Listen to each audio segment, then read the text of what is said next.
But this Diego for Vanderbilt, the thing that's unique about him, at least, I mean, we know he's been everywhere and he's played a ton of college football. I think, along with, I mentioned this with the Aguilar kid at Tennessee, I think when you watch Diego play, he doesn't get flustered. And I think that's going to help him taking a team that obviously Vanderbilt historically has been a doormat in the SEC. They're going to Texas, which normally you would say anytime you go to Texas, I don't care how much better Vanderbilt is, they're going to lose because of the environment going on the road. I think Diego's going to be calm. I think to him, this is just another day rolling out playing ball. I think he's going to have a really good day. The more I watch this kid play, the more I wonder if some NFL team is going to say, all right, I know he can't be our starter, but can he be our versatile backup on game day? Because this kid seems to have ice in his veins. He could be thrown into any situation. He may not be good enough to make plays as a starter, but he probably can get us out of a game. And he's not going to panic. He's not going to make big mistakes. The more I see this kid, there's something about him I like. There's something unique about this kid. And I do think if you ever wanted to take a pay cut and go to the CFL, this kid could be a star up there. I mean, you have to take a big pay cut now from $2 million at Vanderbilt to about $500 or $600 if he becomes a starter in the CFL. But still, not a bad way to earn a living. Yeah, I mean, it's the moxie, right? It's the it factor that you like about Pavier. And, you know, I'm not a big fan of some of his deep ball passes, but he does work the short to intermediate field well. He can scramble. He's one of the more elusive runners in college football. We had him listed at 5'9" and 6/8 inches in the spring. Hopefully he's been doing some stretching exercises, right? You know, maybe he can Wasn't that little Bobby on the Brady Bunch? Maybe he's been hanging on the bar. Yeah. And you know, Dylan Gabriel was about 5'11", right, or so. Yeah. So there is some hope at the pro level for Diego Pavier, but I do agree he would be a hit maker in the Canadian Football League. He's tough, he's gritty, he's fast, he's got leadership, he's a team captain there at Vanderbilt. And you know, we've got over 24 scouting reports on the website with these Vanderbilt Commodores. Russ, I was down there in training camp. Let's start highlighting some of these top players. Well, I mean, whenever obviously we've talked about Diego. He's an interesting guy. He's a good football player, and I like the roll line.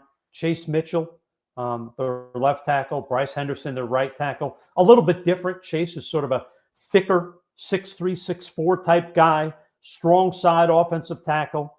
Powerful kid. Okay athlete, not a top level guy. Bryce Henderson is more of a stick figure at tackle. Over 6'7", 315 pounds. If you put them next to each other, you'd never think they're both playing the same position. But Henderson playing that weak tackle, which means he's a lot of time he's unprotected, doesn't have that tight end next to him. Not a huge athlete in terms of top level, but he's a good enough one. He's got length, obviously. Both these guys are going to get an opportunity in the NFL. Jordan White, the center, not a big kid, under 6'2", 298 pounds. Third stop from Liberty to West Virginia to Vanderbilt. Interested to see where he fits at the next level. We've talked about the Eli Stowers kid. This kid's going to play at the next level. He made a catch last week that was unbelievable. When I watch this kid, I look at it and say, okay, there are going to be some teams in the NFL say, well, he's a tweener. I don't know where he fits. And then I think you're going to have some smart teams that say, I don't care where he fits. He's athletic. He's smart. He has phenomenal hands. A smart coach is going to take this kid and say, how do I make a weapon and use him appropriately? Because, and I've talked about before, to me, this kid is Hunter Henry. There's a lot of similarities. I really like this kid's future at the NFL level. High floor. Really high floor. I mean, the worst case you're getting is a top tier backup. The best case, I think you're looking at a guy that could be a 60-catch guy. He may never be, obviously, the Kelsey type or the Pitts guy who just, whoop, I'm gone. But when you talk about an athletic kid who can run, who has a great feel for spacing, who has great hands to make tough catches, seems willing to catch balls in traffic and get punished, there's a lot to like about him. And I think a creative offensive coach, like a guy like Josh McDaniels, offensive coordinator up there in New England, you look at him, and I'm not saying he's Aaron Hernandez talent, but there's a little bit of size similarity, and then Aaron wasn't that gigantic guy, and he wasn't this big, thick guy. He was more of an athlete. I look at Stowers and say, could he fit in that mold where you had the Gronk and you had the secondary guy who catches a lot of the intermediate underneath stuff where he can use his quickness? This kid Stowers, there's something there with this kid. Like Well, him I a was going lot. to say, too, our guy over at the Senior Bowl, Drew, who we talked down at the personnel symposium, I saw him come out and put a Dalton Kincaid comparison I on. could see that. I could definitely see that. Yeah, the guy that maybe isn't the biggest, most physical, dominant guy, but is smooth, is fast, athletic, has good Yeah, hands, and has a great feel what's going on. I mean, this kid, there's a lot to like about him. I I'm a think, big fan. yeah, I am too. I do think there are going to be some teams that kill him. They're going to say, I don't want a 6'3", 235, 45-pound tight end. I want somebody taller. And those are generally the teams that end up losing because they're not creative enough to say, okay, maybe he's not the perfect measurable guy, but he can play ball. He's a talented enough player to help in the NFL. Where do I fit him? That's how good teams win. On the defensive side, I think they're very good. They just don't have they don't have a ton of players. Miles Capers, their defensive end, Zaylen Wood, their defensive tackle, both good players. I think Capers has a little bit more upside, but then you get into like Langston Patterson, the linebacker, Marlon Jones, Colby Taylor, good, solid prospects. I like both their corners. They're over 6 feet. Colby Taylor, 6'3".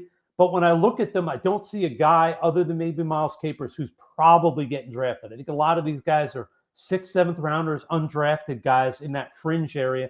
They're not. We're not talking about first round guys or even first day guys, or day 2 guys for their defensive guys.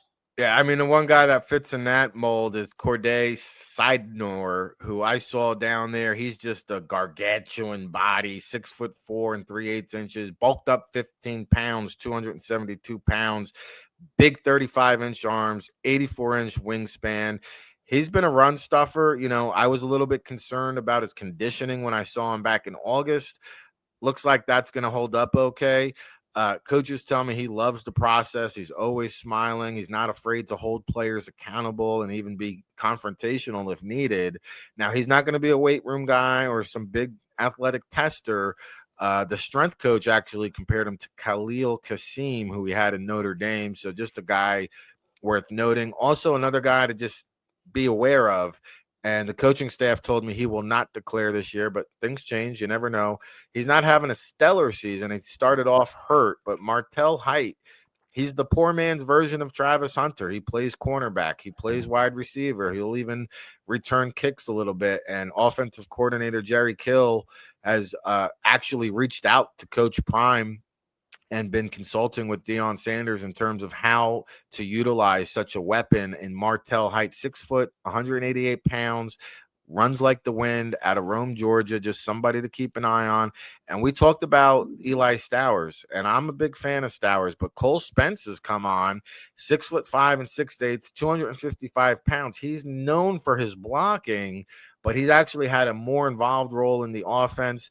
That's a guy that is maybe going to get looked at late day 3 just because he's one of the better blocking tight ends in this year's draft. When I was down there, Russ, a lot of the NFL scouts had love for Randon Fontenot. He's a junior at 6'2", 225 pounds, but has not really had a terrific year. So I'm expecting him to come back. You mentioned Cade McConnell, who went viral for some of his blocks on the social media. Jordan Singh, we had one of our scouts write up the defensive tackle there, undersized, might also get a look. You mentioned Bryce Henderson. He was a little bit stiff for me, a little bit stiff in the hips. Wasn't exactly a waist or knee bender, and he's got that length, so I am concerned about him. He's somebody who might kick up north as well. And I'll tell you what, man, you scroll the Vanderbilt prospects. Nick Rinaldi's a guy that popped onto the radar, the linebacker there.